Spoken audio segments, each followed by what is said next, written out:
نحمد ونصلي ونسلم على رسوله الكريم أما بعد أعوذ بالله من الشيطان الرجيم بسم الله الرحمن الرحيم وما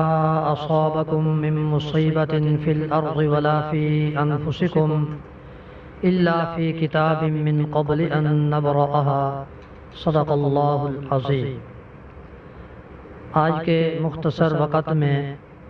صرف ایک آج کے بنیادی مسئلے پر مختصر سی بات کرنا چاہتا ہوں۔ آج پوری کی پوری انسانیت ایک بہت بڑی آزمائش سے، کرونا جیسی وبا کی مصیبت سے دوچار ہے اور ایک بہت بڑی آزمائش سے گزر رہی ہے۔ اس بارے میں مختصر سی یہ بات عرض کرنی ہے کہ یہ کرونا جیسی وبا کیا انسانیت کے لیے، مسلمانوں کے لیے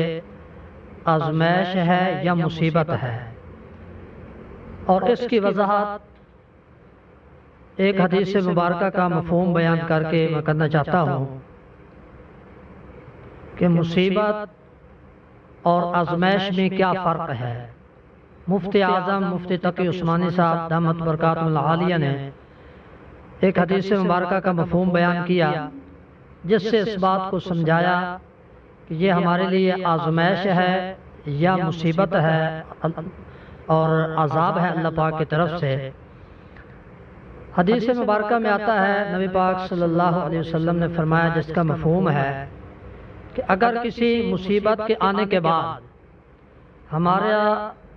رجوع اللہ بڑھ جائے، رجوع اللہ کے اندر اضافہ ہو جائے، نیکیوں کی طرف ہمارا شوق بڑھ جائے اور ہمیں اللہ پاک کی طرف جو ہے عبادات کا شوق لگ جائے، تو پھر تو یہ ہمارے لیے ایک آزمائش ہے اور یہ آزمائش کا وقت ان قریب انشاءاللہ گزر جائے گا۔ اور اگر اس اتنی بڑی مصیبت کے باوجود رجوع اللہ میں کوئی اضافہ نہیں ہو رہا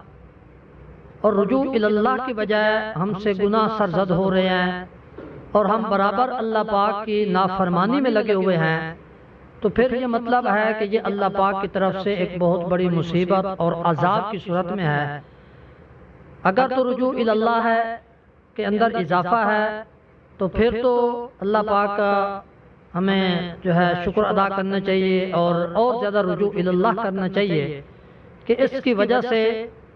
ہمارا اللہ پاک سے تعلق بڑھ رہا ہے اور اللہ پاک سے جلد اس مصیبت سے عافیت مانگنی چاہیے کہ اللہ پاک ہم سب کو جلد سے جلد عافیت عطا فرمائے۔ اور اگر خدا نہ خواستہ اللہ نہ کرے اتنی بڑی مصیبت کے باوجود بھی ہم گناہ میں برابر مبتلا ہیں، اللہ پاک کی نافرمانیوں میں برابر مبتلا ہیں اور مسلسل ہم نافرمانی کر رہے ہیں، تو پھر ہمیں اللہ پاک سے ڈرنا چاہیے، خوف خدا کرنا چاہیے اور اللہ پاک سے رجوع کر کے اپنے گناہوں کی سچی توبہ کرنی چاہیے۔ خصوصاً اب رمضان المبارک کی آمد ہے، تو میں تمام کے تمام سامعین سے یہ گزارش کرنا چاہتا ہوں کہ رمضان سے قبل ہی آج ہی سے ہم سب اجتماعی طور پر توبہ کریں، اللہ پاک سے معافی مانگیں اور اللہ پاک سے دعا کریں کہ اللہ تعالیٰ اس مصیبت کو دور فرمائے اور اللہ پاک ہم سب کو رمضان المبارک کی صحیح معنوں میں وہ رونق نصیب فرمائے اور اس بڑی آزمائش سے، اسی رمضان المبارک کی برکت سے ہم سب کو نجات عطا فرمائے۔ اور رمضان المبارک کے اندر جس طرح ہم پہلے بڑھ چڑھ کر روزے رکھتے ہیں، نمازیں پڑھتے ہیں، قرآن پاک کی تلاوت کرتے ہیں، تو اتنی بڑی آزمائش آنے کے بعد ہمیں اس رمضان المبارک کو پہلے سے کئی گنا بڑھ کر قیمتی بنانا چاہیے اور قرآن پاک کی تلاوت اگر ہم پہلے ایک قرآن ختم کرتے تھے، 2 کرتے تھے، تو اب ہمیں اس سے دگنا کر دینا چاہیے، 2 کی بجائے 4 قرآن پاک ختم ہو، 10 قرآن پاک ختم ہو، روزے اہتمام کے ساتھ رکھے جائیں اور اسی طرح توبہ استغفار کا جو ہے کثرت کی جائے اور تراویحوں کا اہتمام کیا جائے اور اس طرح دیگر جتنے بھی اعمال ہیں رجوع اللہ کے جو ذریعے بنتے ہیں تو ان کے اندر ہم سب کو خصوصاً رمضان المبارک کی آمد پر